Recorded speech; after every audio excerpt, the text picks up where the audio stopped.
Have you ever experienced that feeling, like a really visceral, just undeniable gut feeling that tells you something is terribly, deeply wrong, and then for whatever reason you just choose to ignore it?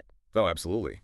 Right, you push it down, you tell yourself, well, I'm just being paranoid or silly or impolite, and then you walk right into the exact situation your brain was screaming at you to avoid.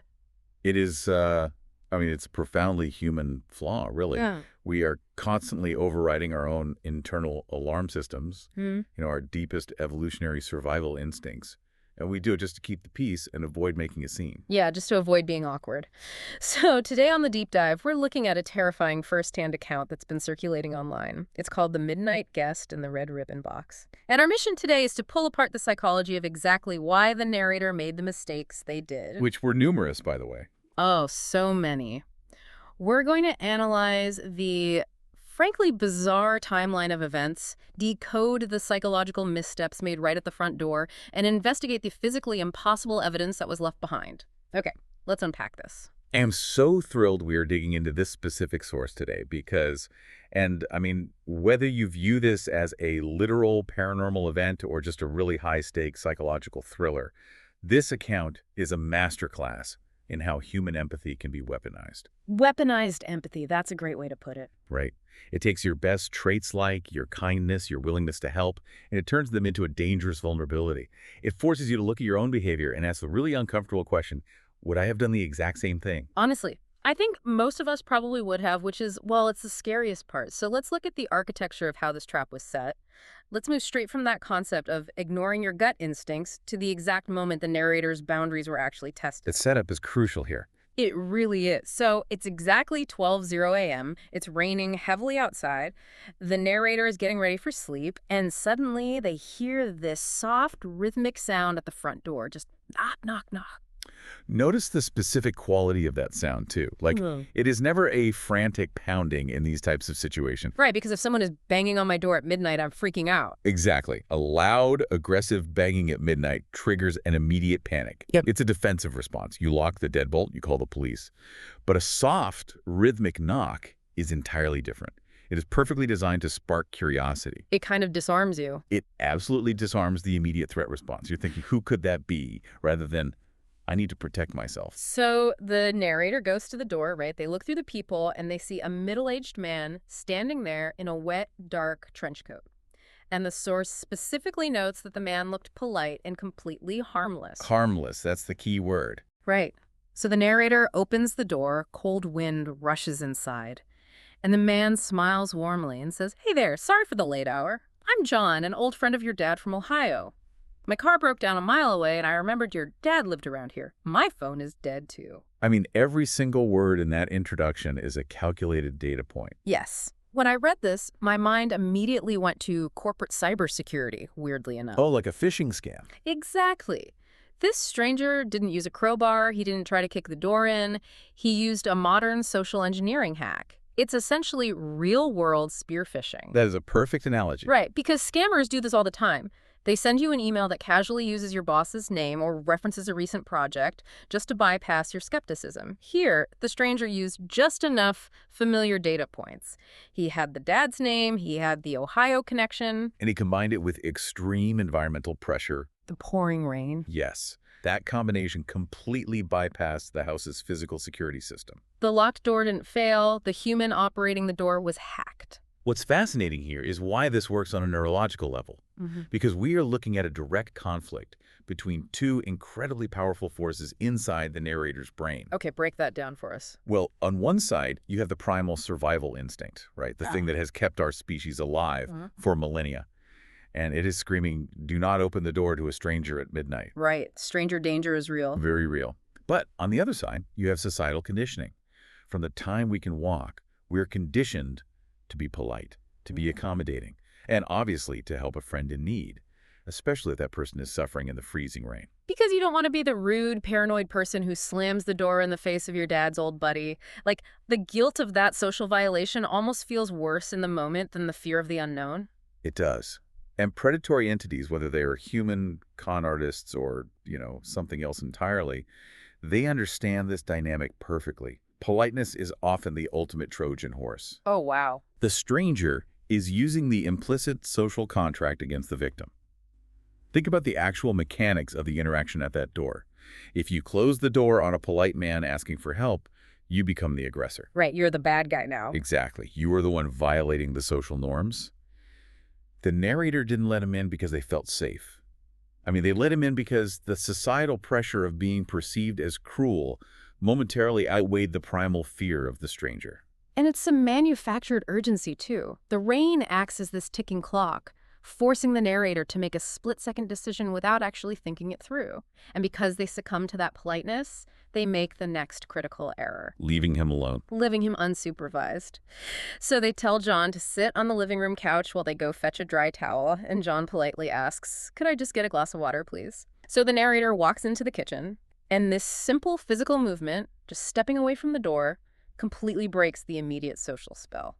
Because distance is the absolute enemy of the social engineer. Once the immediate pressure of the interaction is removed, the illusion just shatters. Yeah, the text notes the kitchen is just a few steps away. The narrator grabs a glass, opens the fridge, and starts pouring cold water. And in that moment, they notice the house is dead silent, except for the pouring rain outside. And suddenly, this realization hits them. The epiphanies. The huge red flag. They realize, how did the stranger know I was home alone? Yeah, he didn't ask about the dad. No, John didn't ask, "Is your dad here?" He didn't seem surprised at all that the dad wasn't answering the door. He knew exactly who to target. I was reading this, and it felt like the narrator's brain just ran out of processing power at the front door, almost like a computer freezing up, and then walking into the kitchen acted as a hard reboot. I like that. But I want to try a different way of looking at it, too. It reminds me of walking out of a magic show. Okay, how so? Well, you sit there in the theater, right?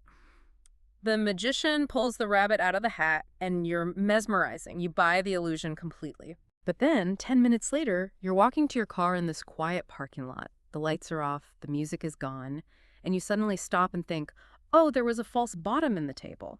It's so obvious in retrospect.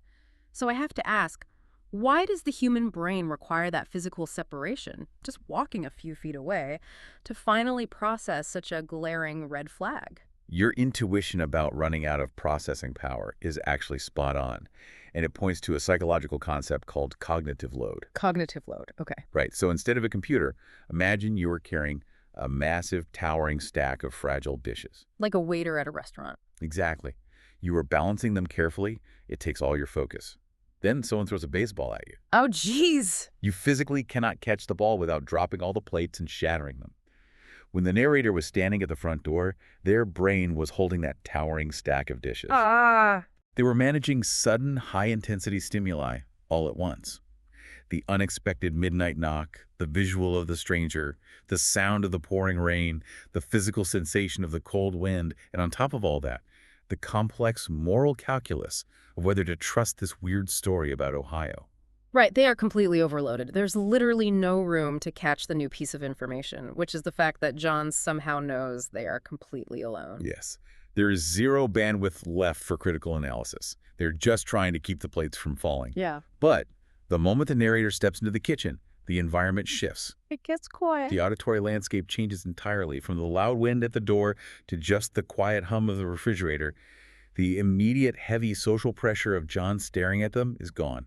Stepping into the other room allows the narrator to finally put the stack of dishes down. So the cognitive load drops. It drops dramatically. Yeah. And once the brain isn't busy managing the immediate social interaction, the logical hemisphere finally catches up. It reviews the data points from the door, spots the anomaly, and immediately flags the danger.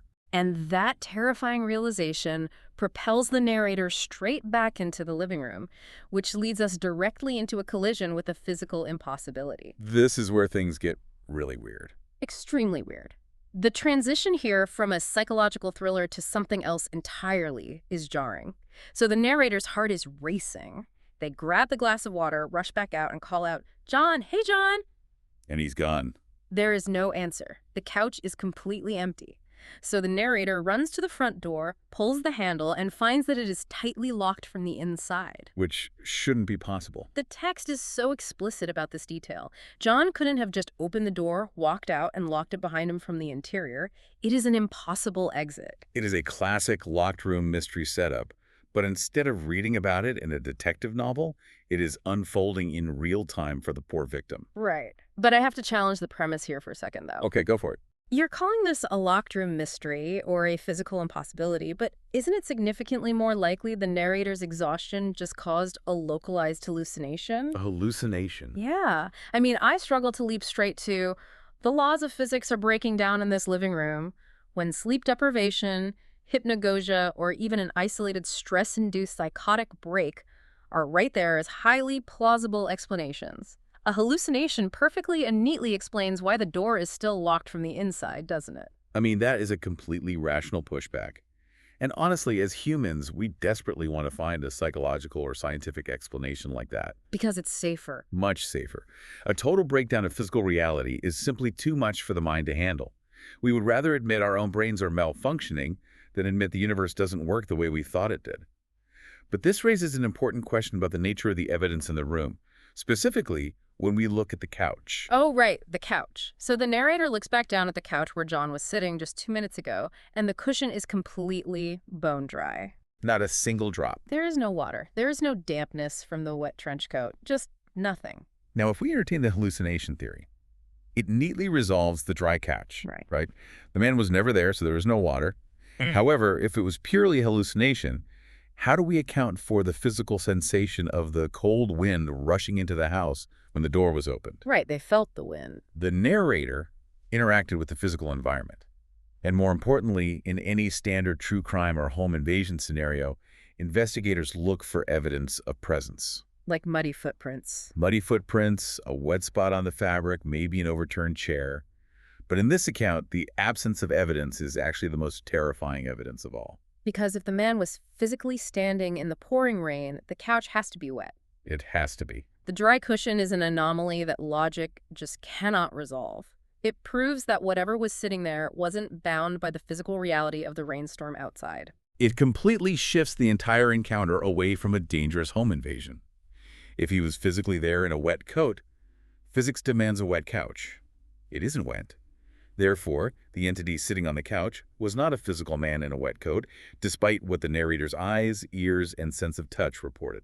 So the narrator isn't crazy, but reality is broken. You have this profound conflict between the unreliability of the narrator's senses and the hard, undeniable geometry of the room itself. And while the lack of water might suggest to a skeptic that the man was never physically there, the presence of a completely new physical object proves that something definitely was. The artifact. This is where the hallucination theory completely collapses in on itself. It really does. So right in the middle of the perfectly dry couch sits a mysterious black box wrapped in a blood-red ribbon.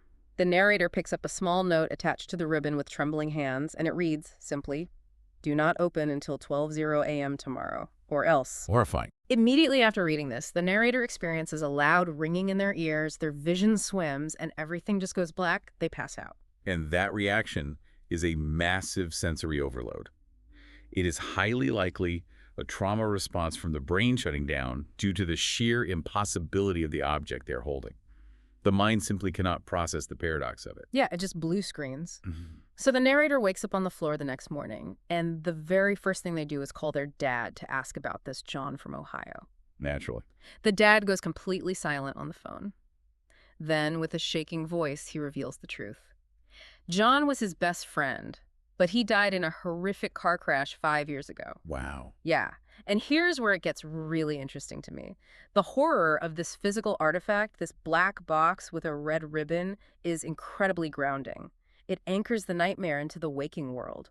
Well, it is like waking up and finding a receipt on your kitchen table for a meal you never ate, you know? You can try to convince yourself you imagine the whole midnight encounter. You can blame sleep deprivation or stress all you want, but you cannot imagine a physical box sitting right in front of you on the coffee table. That's a great point. And if we connect this to the bigger picture, the box serves a very specific, menacing function in the narrative.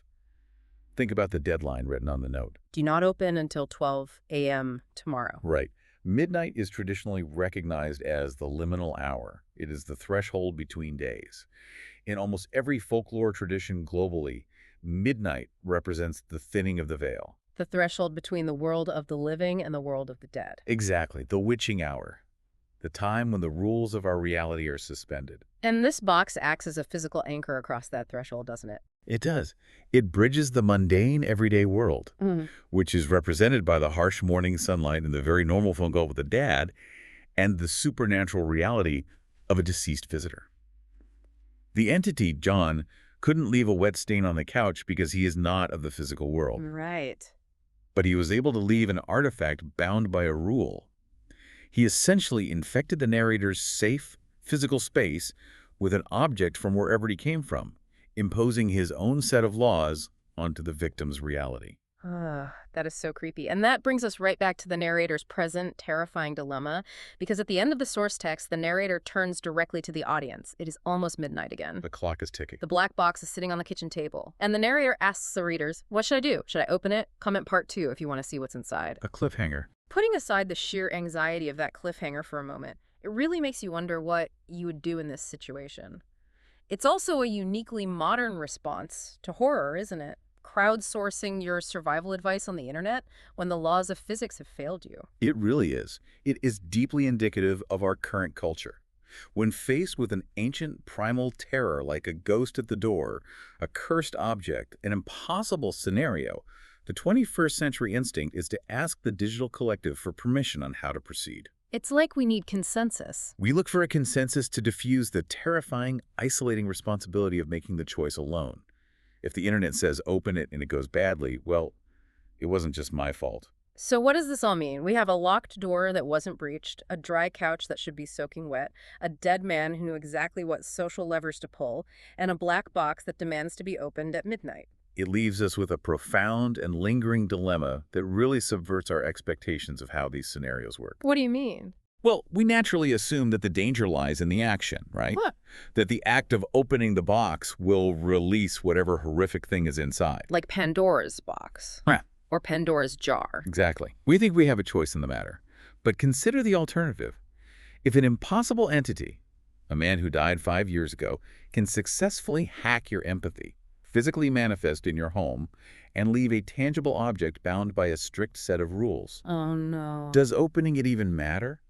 Or does the simple fact that you allowed the box into your home mean you are already completely trapped in their world, regardless of what you do when the clock strikes 12? Oh, that is a chilling thought. It's not about the choice to open the box. The trap was actually sprung the moment the door was unlocked. The moment you ignored your gut. Which brings us right back to where we started.